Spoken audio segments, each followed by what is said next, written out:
สวัสดีค่ะทุกคนวันนี้นะคะตั๊กจะมารีวิวนิยายวายเรื่อง Two Worlds นะคะโลกสองใบใจดวงเดียวของนักเขียนพรางเรื่องนี้ต้องบอกว่าสนุกแบบมากๆนะคะคือพล็อตคือดีมากๆนะคะคือแหวกแนวนะคะแล้วก็แบบคือความรักในเรื่องนี้จะแบบซึ้งมากตอนอ่านนะคะตอนแบบใกล้ๆจบเรื่องคือแบบคือต้องมีทิชชู่หลายๆผืนทุกคนคือมันแบบเปียกปอนมากนะคะคือเรื่องนี้เป็นหนึ่งในเรื่องที่อยากจะแนะนำให้ทุกคนลองเข้าไปตามอ่านกันนะคะคือตั้งมั่นใจว่าเรื่องนี้จะเป็นหนึ่งในเรื่องที่ทุกคนน่ะจะประทับใจนะคะยังไงนะคะถ้าใครสนใจนะคะลองติดตามฟังเรื่องคร่าวๆดังนี้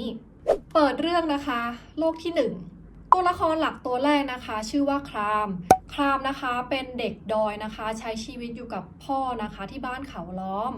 วันหนึ่งนะคะลูกชายเพื่อนพ่อครามนะคะก็ถูกส่งมาให้อยู่กับครามนะคะแล้วก็พ่อของครามที่บ้านเขาล้อมโดยลูกชายเพื่อนพ่อของครามคนนี้นะคะชื่อว่าภูผานะคะหรือว่าตัวละครหลักตัวที่2ของเรานั่นเองโดยภูผานะคะเข้าใจว่าเนื่องจากพ่อเขากำลังจะแต่งงานใหม่นะแล้วเขาไม่เห็นด้วยกับการแต่งงานครั้งนี้นะคะเขาก็เลยถูกส่งมาอยู่ที่บ้านนี้แต่พ่อของภูผานะคะบอกว่าเขาว่าส่งภูผามาอยู่ที่นี่นะคะเพื่อป้องกันคนที่พยายามตามทำร้ายภูผาอยู่วันแรกที่มาถึงนะคะครามก็คือพาภูผาไปเดินในป่าเงาจันทร์นะคะแล้วก็ไม่รู้ว่าเป็นเพราะว่าบรรยากาศพาไปนะคะหรือว่าการที่คนทั้งสองคนเนี่ยได้ใกล้ชิดกันนะคะแล้วก็อยู่ด้วยกันในป่า2 ต่อ 2นะคือภูผาก็คือเข้าไปจูบครามเลยและนั่นนะคะก็เป็นจุดเริ่มต้นของความรักของคนทั้งคู่ในระหว่างที่ทั้งคู่นะคะกำลังจะกลับบ้านทั้งคู่นะคะไปเจอเสือตัวใหญ่เข้าในป่านะคะทำให้สุดท้ายคนทั้งคู่เนี่ยก็ต้องไปหลบอยู่ในถ้ำหนึ่งตกดึกนะคะครามก็คือเป็นไข้นะคะไม่สบายเช้าวันต่อมานะคะภูผาก็เลยต้องออกจากที่หลบซ่อนตัวนะคะเพื่อไปตามพ่อของครามนะคะรวมถึงชาวบ้านนะให้มาช่วยครามหลังจากที่พ่อของครามแล้วก็ชาวบ้านได้ข่าวนะคะก็เข้าไปช่วยตามหาครามในป่าแต่ตามหาเท่าไหร่นะคะก็ไม่เจอ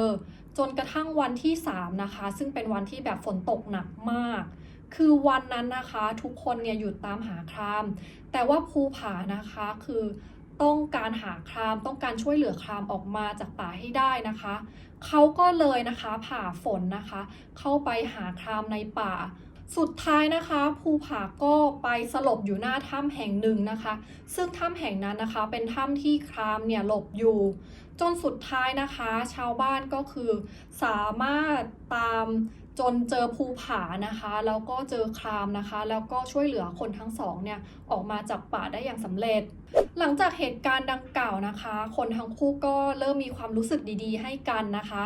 ภูผานะคะเริ่มรู้สึกแบบคือชอบครามมากนะคะก็คือเริ่มแบบรุกครามมากนะคะไปมีแบบเข้าไปจูบครามนะคะเข้าแบบถึงเนื้อถึงตัวครามนะคะแล้วครามนะคะก็ค่อยๆมีใจให้กับภูผามากขึ้นเรื่อยๆถึงแม้ว่าจะรู้จักกันไม่นานนะคะแต่ตลอดเวลาที่คนทั้งคู่เนี่ยได้อยู่ด้วยกันนะคะก็คือ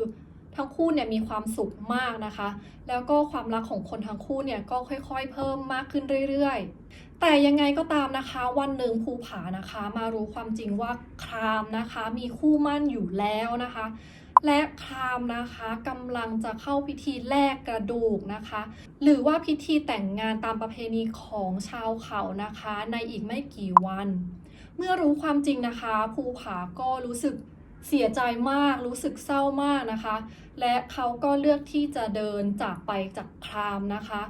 ภูผานะคะเลือกที่จะกลับไปหาพ่อนะคะที่ชื่อว่าอดิศักดิ์นะคะแต่การกลับไปบ้านครั้งนี้นะคะทำให้เกิดเรื่องไม่คาดฝันเกิดขึ้นภูผานะคะได้เข้าไปรู้ความจริงที่ว่า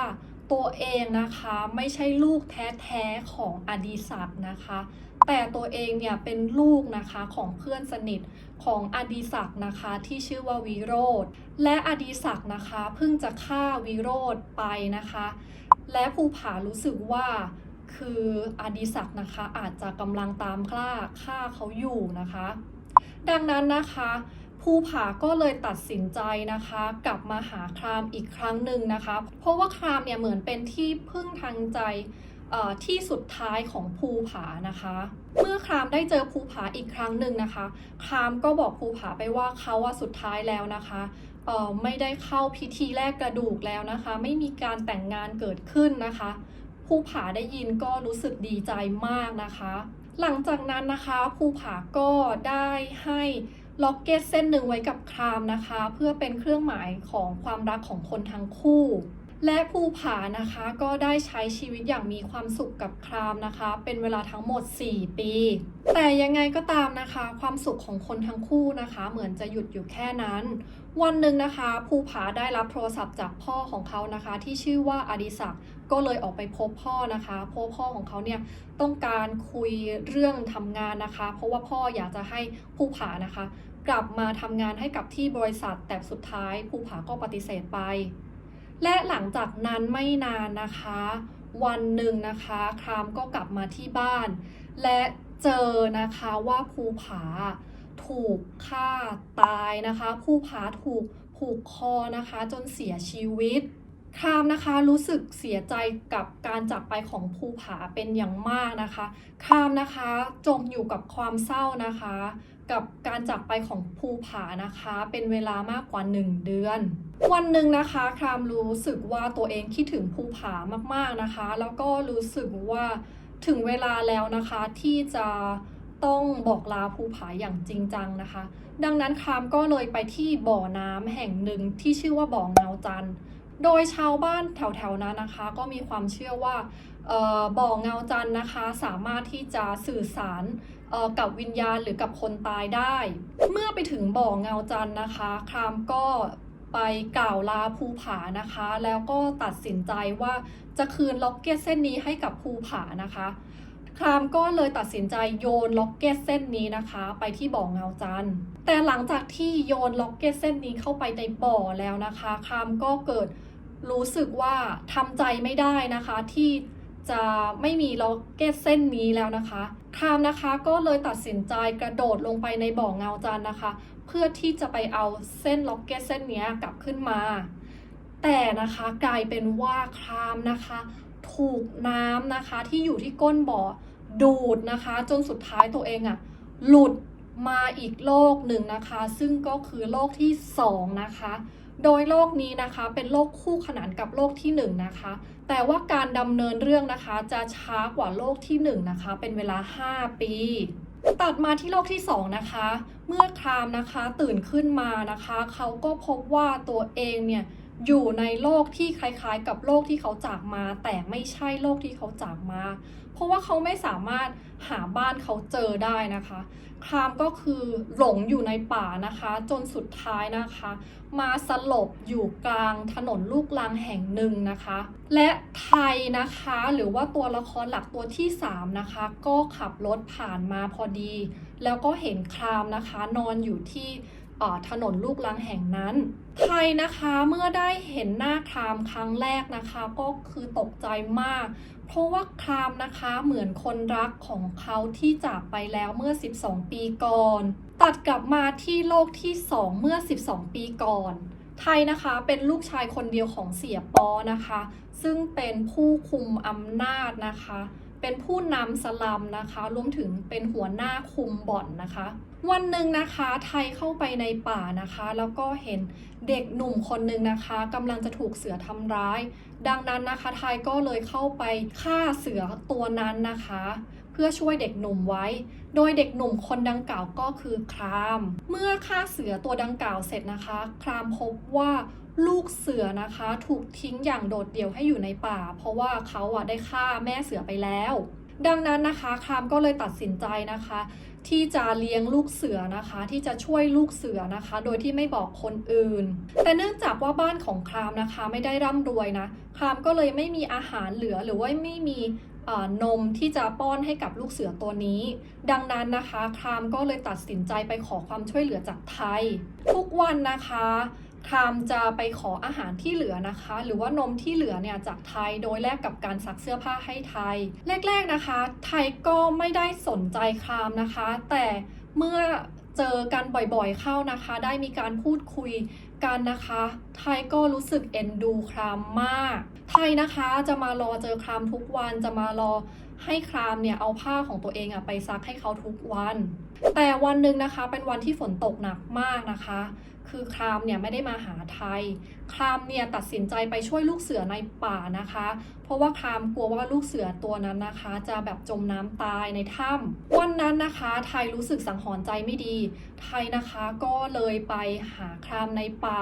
แล้วก็พบว่าครามติดอยู่ในถ้ำจริงๆสุดท้ายนะคะไทยคือเสี่ยงชีวิตตัวเองนะคะว่ายน้ำไปนะคะแล้วก็ช่วยครามออกมาจากถ้ำได้อย่างสำเร็จเหตุการณ์เสี่ยงชีวิตดังกล่าวนะคะทำให้ไทยรู้ใจตัวเองนะรู้ว่าเขาหลงรักครามเข้าแล้วนะคะหลังจากเหตุการณ์ดังกล่าวนะคะไทยก็คือไปรอเจอครามทุกวันนะคะเพราะว่าการได้ใช้เวลาอยู่กับครามนะคะทำให้ไทยมีความสุขมากไทยนะคะรู้มาว่าบ้านของครามเนี่ยติดหนี้กับพ่อของเขาอยู่จำนวนหนึ่งนะคะดังนั้นเนี่ยไทยก็เลยอยากที่จะช่วยเหลือครามนะคะก็เลยคิดว่าจะไปหางานเล็กๆน้อยๆให้ครามทำนะคะในบ่อนดังนั้นนะคะในวันถัดๆไปนะคะไทยก็เลยไปหาเสียป้อนะคะหรือว่าพ่อของเขาเพื่อที่จะขอนะคะให้ครามเนี่ยมาทำงานให้เขาและนั่นนะคะเป็นการตัดสินใจที่ผิดพลาดที่สุดในชีวิตของไทยเมื่อเสียป้อรู้เรื่องเข้านะคะวันต่อมาเสียป้อนะคะก็เลยให้ลูกน้องนะคะไปตามสืบว่าใครคือครามและเมื่อรู้ว่าไทยเนี่ยตกหลุมรักกับเด็กหนุ่มที่ชื่อว่าครามนะคะเสียป้อก็เลยสั่งให้ลูกน้องนะคะไปจัดการคราม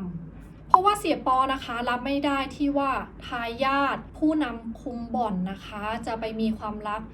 ระหว่างเพศเดียวกันดังนั้นนะคะในไม่กี่วันต่อมา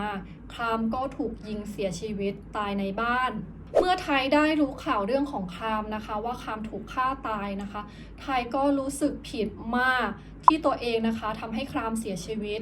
ไทยรักครามมากนะคะก็รู้สึกเจ็บปวดรู้สึกเสียใจไทยนะคะเคยขอแลกกระดูกกับครามนะคะหรือว่าขอครามแต่งงานนะคะเมื่อครามเนี่ยอายุครบ14 ปีและตอนนี้นะคะไทยเนี่ยกำลังอยู่ระหว่างรอคำตอบจากครามแต่ไม่มีอีกแล้วนะคะไทยไม่มีโอกาสนะคะที่จะได้ยินคำตอบจากครามเพราะว่าครามเนี่ยจากไปแล้วและนั่นนะคะก็คือความรักระหว่างไทยกับครามเมื่อ12 ปีก่อนเมื่อครามนะคะจากโลกที่1หลุดมาอยู่ในโลกที่2แล้วนะคะเรื่องจะเป็นยังไงต่อนะคะตาก็อยากจะแนะนำให้ทุกคนนะคะลองไปตามอ่านในนิยายนะเพราะแบบมันแบบสนุกมากแล้วก็น่าตื่นเต้นมากนะคะแต่ยังไงก็ตามนะคะสำหรับคนที่อยากจะฟังสปอยจนจบนะคือเดี๋ยวในวิดีโอหน้านะคะตาก็จะมาสปอยเรื่องนี้ต่อนะคะคือวันนี้นะคะจะขอหยุดวิดีโอไว้ตรงนี้เพราะรู้สึกว่ามันก็ยาวนานมากแล้วนะคะแต่เรื่องนี้คือมันสนุกมากนะคะแล้วก็อยากจะแนะนำให้เพื่อนๆลองไปติดตามดูยังไงนะคะวันนี้เอาไว้แค่นี้ก่อนแล้วพบกันใหม่ในคลิปวิดีโอหน้าค่ะบ๊ายบาย